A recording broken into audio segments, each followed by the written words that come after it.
कुंभ राशि व्यक्तिविशेषंकर एही मार्च मासटी किपरि रहिब संपूर्ण भाव में आमे सही विषय रे आलोचना करिबा। सेमानकर स्वास्थ्य, शिक्षा, प्रेम संपर्क, वैवाहिक जीवन, भाग्य, क्यारियर एवं व्यापार वाणिज्य उपरे विस्तार भाव में आलोचना करिबा। नवग्रहंकर स्थिति मध्य देखिबा। नवग्रह कई प्रकार फल देबारे सक्षम हेबे। शेषरे अशुभत्व प्रदान करुथिबा ग्रहमानक पाई किछि विशेष प्रतिकार मध्य जानिबा। सेथिपाई भिडियोटी को शेष पर्यंत निश्चय देखंतु। चलंतु आरंभ करिबा एही कार्यक्रम जहाँकि आपणकर जन्म राशि चंद्र राशि उपर आधारित। मार्च मास आरंभ रे कुंभ राशि रे नवग्रहंकर स्थिति विषय रे सर्वप्रथमे जानिबा। एहा परिवारु जदि आपणकर भी कुंभ राशि होई थाए एवं आपण भी ईश्वर को सच्चा हृदय भक्ति करती विश्वास करती तेबे एही भिडियोटी को लाइक करी कमेंट बॉक्स रे जय जगन्नाथ हर हर महादेव अवश्य लिखि दियंतु। सबुठु प्रथमे जानिबा एही मार्च मासरे कुंभ राशि रे नवग्रहंकर स्थिति किपरि रहिब। जेबे मार्च मास आरंभ हेबा तो कुंभ राशि रे नवग्रहंकर स्थिति किछि एही प्रकार रहिब जेमिति आपण स्क्रीन ने देखुछंती। बंधुगण राशि चक्रर एकादश राशि हेउछि कुंभ राशि एवं आपणक राशिर अधिपति हेउछंती शनिदेव एवं शनिदेव आपणक राशि रे प्रथम भाव में ही विराजमान अछंती एवं तांको सहित सूर्य विराजमान अछंती। किंतु 29 मार्च को शनि आपणकर द्वितीय भाव मीन राशि को चलन करिवे। आपणकर द्वितीय भाव में राहु, बुध एवं शुक्र विराजमान अछंती। आपणकर चतुर्थ भाव में देवगुरु बृहस्पति विराजमान अछंती। पंचम रे मंगल, आपणकर अष्टम भाव में केतु विराजमान अछंती। ध्यान दे शुणंतु। सबुठु प्रथम जानिबा आपणकर स्वास्थ्य किपरि रहिब एही मार्च मास 2025 रे। बंधुगण प्रथम भाव होइथाय आपणकर स्वास्थ्यर भाव, इम्यूनिटी सिस्टम भाव एवं प्रथम भावर अधिपति शनिदेव प्रथम भाव में ही विराजमान अछंती। देखंतु एही मासरे शुक्रंकर स्थिति, बुधंकर स्थिति एवं मंगलंकर स्थिति बहुत भल अछि एवं शनि मध्य आपणकर प्रथम भाव में अछंती। एही मासरे आपणकर स्वास्थ्य बहुत भल अछि काहेकि ना तीनोटी त्रिकोण भावर स्वामी आपणकर धन स्थान रे भल भाव विराजमान अछंती। तो स्वास्थ्य आपणकर बहुत भल अछि किंतु प्रथम भाव में सूर्यंकर अवस्थान थिबारु एवं शनि एवं सूर्य परस्पर शत्रु होइथिबारु आपणकर टिके मुंड बिंधा भली समस्या देखा देई पारे। आखिरे ज्वलन भली समस्या देखा देई पारे। आपण शीघ्र रागी जाई पारंती, एग्रेशन देखा देई पारे एवं मझिरे मझिरे आपण टिके टेंशन मध्य होई पारंती। एहा केवल 15 मार्च पर्यंत। किंतु 15 मार्च परे सूर्य आपणकर द्वितीय भाव को चलन करिवे तो एहा परे आपणकर स्वास्थ्य बहुत भल रहिब। चिंता करिवार कोनोसी आवश्यकता नाही। आपणक भितर टिके आलस्य भाव देखा देई पारे काहेकि ना शनि आपणकर प्रथम भाव में अछंती। एही मार्च मासरे आपणकर स्वास्थ्य तो भल रहिब किंतु मार्च मास परे एप्रिल मास को आपणकर स्वास्थ्य बहुत भल रहिब।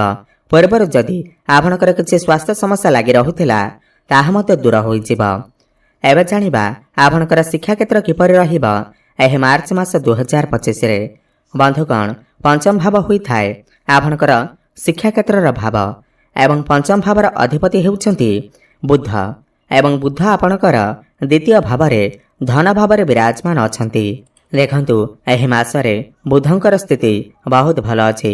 बुध आपणकर द्वितीय भाव में नीच भंग राजयोग निर्माण करुछंती एवं पंचम भाव में मंगल विराजमान अछंती।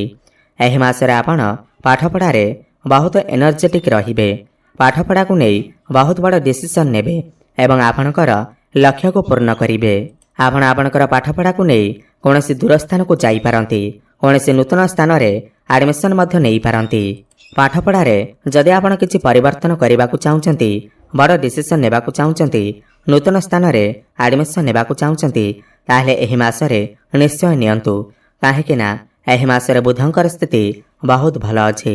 एही मासरे आपणकर एग्जाम बहुत भल रहिब एवं विद्यार्थी माने एही मासरे किछि ना किछि बड़ करबा को जाउछंती एवं शिक्षा क्षेत्र रे आपणकु चाकरी मिलिबार मध्य संभावना बनुअछि। एबे जानिबा आपणकर प्रेम जीवन किपरि रहिब ଏହି ମାର୍ଚ୍ଚ ମାସ 2025 ବନ୍ଧୁଗଣ ପଞ୍ଚମ ଭାବ ହିଁ ହୋଇଥାଏ ଆପଣଙ୍କର ପ୍ରେମ ଜୀବନର ଭାବ, ଶିକ୍ଷାର ଭାବ ଏବଂ ସନ୍ତାନର ଭାବ ମଧ୍ୟ ହୋଇଥାଏ। ଯେମିତିକି ମୁଁ ଆପଣଙ୍କୁ କହିଲି ପଞ୍ଚମ ଭାବର ଅଧିପତି ବୁଧ ଆପଣଙ୍କର ଦ୍ୱିତୀୟ ଭାବରେ ଶୁକ୍ରଙ୍କ ସହିତ ବିରାଜମାନ ଅଛନ୍ତି। ଶୁକ୍ର ଯିଏକି ପ୍ରେମର କାରକ ଗ୍ରହ। ଦେଖନ୍ତୁ ଏହି ମାସରେ ବୁଧ ଆପଣଙ୍କର ଦ୍ୱିତୀୟ ଭାବରେ ଅଛନ୍ତି। ଆପଣଙ୍କର ୱେ ଅଫ୍ ଟକିଂ ଭଲ ରହିବ। ଆପଣ କାହାକୁ କେମିତି କଥାବାର୍ତ୍ତା କରିବେ ତାହା ବହୁତ ଭଲ ଭାବରେ ଜାଣିଯିବେ ଏବଂ ଆପଣ ଆପଣଙ୍କର କଥାବାର୍ତ୍ତା ଦ୍ୱାରା ଲୋକମାନଙ୍କୁ ଆପଣଙ୍କ ଆଡ଼କୁ ଆକର୍ଷିତ କରିବେ ଏବଂ ଆପଣଙ୍କର ପାର୍ଟନରକୁ ମଧ୍ୟ ଆକର୍ଷିତ କରିବେ। ଏହି ମାସରେ ଆପଣଙ୍କର ପ୍ରେମ ଜୀବନ ବହୁତ ଭଲ ରହିବ। କିନ୍ତୁ ଶନି ଏବଂ ବୁଧଙ୍କର 1-12ର କନେକ୍ସନ୍ ହେଉଥିବାରୁ ଏହି ମାସର କିଛି ଏମିତି ଦିନ ଅଛି ଆପଣ ଦୁଇ ଜଣଙ୍କ ମଧ୍ୟରେ ମିସ୍ଅଣ୍ଡରଷ୍ଟାଣ୍ଡିଂ, କଳି ଝଗଡ଼ା ମଧ୍ୟ ଦେଖାଦେଇପାରେ। ଛୋଟ ଛୋଟ କଥାକୁ ନେଇ କଳି ଝଗଡ଼ା ମଧ୍ୟ ଦେଖାଦେଇପାରେ। ଖାସ୍ କରି 5 ମାର୍ଚ୍ଚରୁ ନେଇକରି 18 ମାର୍ଚ୍ଚ ମଧ୍ୟରେ କୌଣସି ଛୋଟ କଥାକୁ ନେଇ ବଡ଼ ବଡ଼ ଯୁକ୍ତିତର୍କ ହୋଇପାରେ। ଏଥିପ୍ରତି ଆପଣ ଟିକେ ଧ୍ୟାନ ଦେବେ। ଏହି ମାସରେ ଆପଣଙ୍କର ପାର୍ଟନରଙ୍କ ଭିତରେ ଟିକେ ଆଗ୍ରେସନ୍ ଦେଖାଦେଇପାରେ, ଟିକେ କ୍ରୋଧ ଦେଖାଦେଇପାରେ, ଜିଦିପଣ ଦେଖାଦେଇପାରେ। ଏଥିପ୍ରତି ଆପଣ ଟିକେ ଧ୍ୟାନ ଦେବେ। ଆପଣ ଦୁଇ ଜଣଙ୍କ ମଧ୍ୟରେ ତାଳମେଳ ଠିକ୍ ରଖିବେ।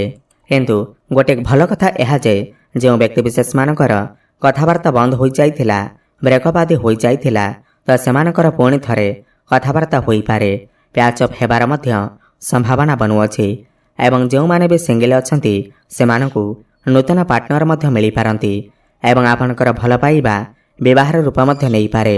ଖାସ୍ କରି 15 ମାର୍ଚ୍ଚ ଭିତରେ ବିବାହର ରୂପ ମଧ୍ୟ ନେଇପାରେ।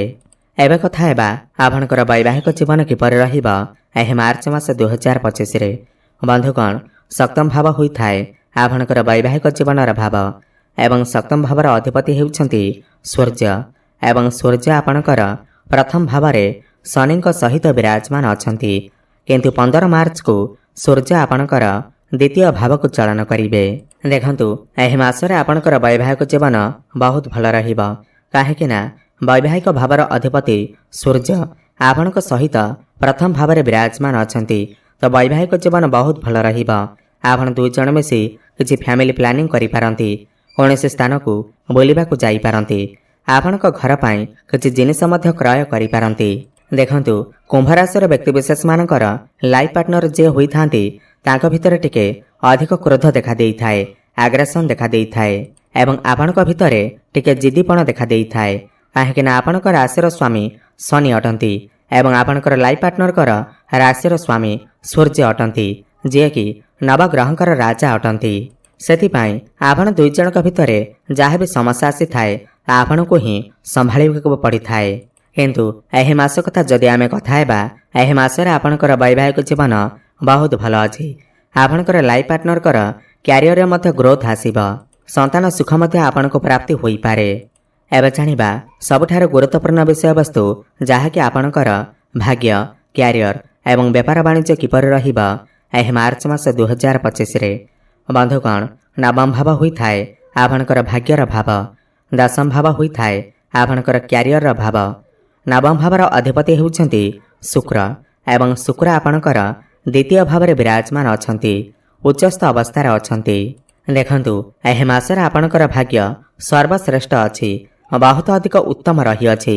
ଆପଣ କୌଣସି ବଡ଼ କାର୍ଯ୍ୟ ଆରମ୍ଭ କରିପାରନ୍ତି, ବଡ଼ ଇନଭେଷ୍ଟମେଣ୍ଟ କରିପାରନ୍ତି। କାହିଁକି ନା ଶୁକ୍ର ଉଚ୍ଚସ୍ଥ ଅବସ୍ଥାରେ ଅଛନ୍ତି, ତାହା ପୁଣି ଧନ ସ୍ଥାନରେ। ଭାଗ୍ୟ ବଳରେ ଏହି ମାସରେ ଆପଣଙ୍କୁ ପ୍ରଚୁର ଧନ ମଧ୍ୟ ପ୍ରାପ୍ତି ହୋଇପାରେ, ଆକସ୍ମିକ ଧନ ମଧ୍ୟ ପ୍ରାପ୍ତି ହୋଇପାରେ। ଆପଣ ଯଦି କିଛି ବଡ଼ କରିବାକୁ ପ୍ଲାନିଂ କରୁଛନ୍ତି ତାହେଲେ ସେଥିରେ ଆପଣ ଏହି ମାସରେ ନିଶ୍ଚିନ୍ତ ଭାବରେ ସଫଳତା ପ୍ରାପ୍ତି କରିବେ। ସମସ୍ତ କ୍ଷେତ୍ରରେ ଭାଗ୍ୟ ବଳରେ ଆପଣ ଉନ୍ନତି କରିବେ।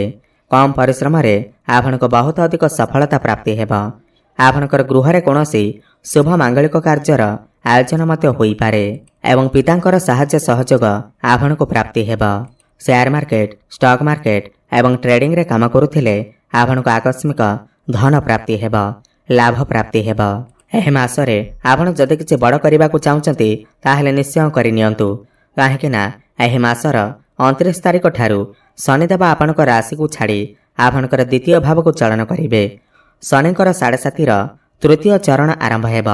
दीर्घ दिन धरी जो आपणकर मन अशांत रहुतिला आपण बहुत अधिक टेंशन ने रहुतिले आपणकर मांकर स्वास्थ्य समस्या देखा देउथिला आपण कौन करिवे कौन न करिवे आपण निजे ही बुझी पारु नथिले शनि आपणक प्रथम भाव में थिबारु आपण बहुत अधिक टेंशन ने थिले बहुत अधिक डिप्रेशन ने थिले एवं आपणकर स्वास्थ्य मध्य समस्या देखा देउथिला तेबे 29 मार्च परठारु आपण सही सब समस्या बाहर को बाहरिबे समस्त समस्या आपणकर दूर हेबा शनि एठारे बसी आपणकर दशम भाव को देखुथिले कर्म भाव को देखुथिले कर्म क्षेत्र रे आपणको सफलता मिलु नथिला आपणकर बहुत गुड़िए काम अटकी जाइथिला क्यारियर क्षेत्र रे आपण आगो को बढ़ी पारु नथिले तो 29 मार्च को शनि जेतेबेले आपणकर द्वितीय भाव को चलन करिवे एवं शनिकर तृतीय चरण आरंभ हेबा तो समस्त समस्या आपण धीरे धीरे बाहरिबा को आरंभ करिवे क्यारियर कथा हेबा जदि दशम भाव होइथाय क्यारियर भाव एवं दशम भावर अधिपति मंगल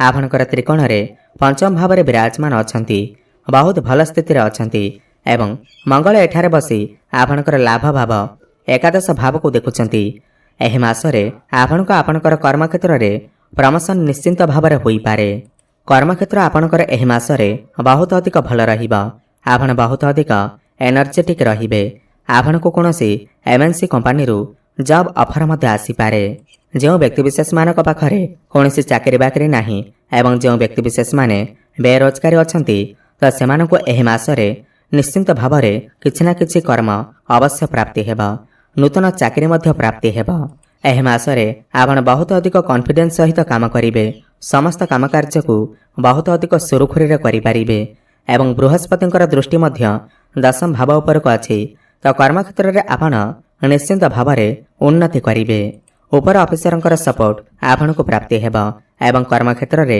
आपण को सम्मानित करा जाई पारे व्यापार वाणिज्यर कथा हेबा जदि सप्तम भाव होइथाय व्यापार वाणिज्यर भाव एवं सप्तम भावर अधिपति सूर्य आपणकर प्रथम भाव अछंती 15 मार्च को द्वितीय भाव को चलन करिवे एवं बुधादित्य राजयोगर निर्माण करिवे एहि मासरे आपणकर व्यापार वाणिज्य बहुत अधिक भल अछि आपण आपणकर व्यापार वाणिज्य रे इनकम रे ग्रोथ आसीबा फाइनेंशियल ग्रोथ हेबा आपणकर रोजगार रे वृद्धि हेबा डेली इनकम रे वृद्धि आसीबा आपण एहि मासरे पैसा किछि संचय मध्य करि परिबे नूतन व्यापार मध्य आरंभ करि परिबे व्यापार वाणिज्य रे आपण किछि बड़ डिसिजन नै पारंती बड़ प्लानिंग करि पारंती एहि मासरे आपणको आपणकर व्यापार वाणिज्य रे फायदा ही फायदा प्राप्ति हेबा एबे जानिबा किछि उपाय विषय रे जाहाको करिबा द्वारा एहि मासरे जाहा भी किछि समस्या रहुअछि ताहा दूर होई पारिबा एहि मासरे आपण शनिकर बीज मंत्र जप अवश्य करंतु ओम प्रांग प्रिंग प्रंग सह शनिश्चराय नमः 108 थर प्रत्येक दिन जप करंतु शुभफल प्राप्ति हेबा एवं प्रत्येक दिन संध्या रे हनुमान चालीसा पाठ करंतु सूर्य को जलार्घ्य अर्पण करंतु शुभफल प्राप्ति हेबा सहित आपणकर भाग्य रे उन्नति आसीबा एवं कुकुर एवं पारांकु किछि खाइबा को दियंतु शुभफल प्राप्ति हेबा धन्यवाद।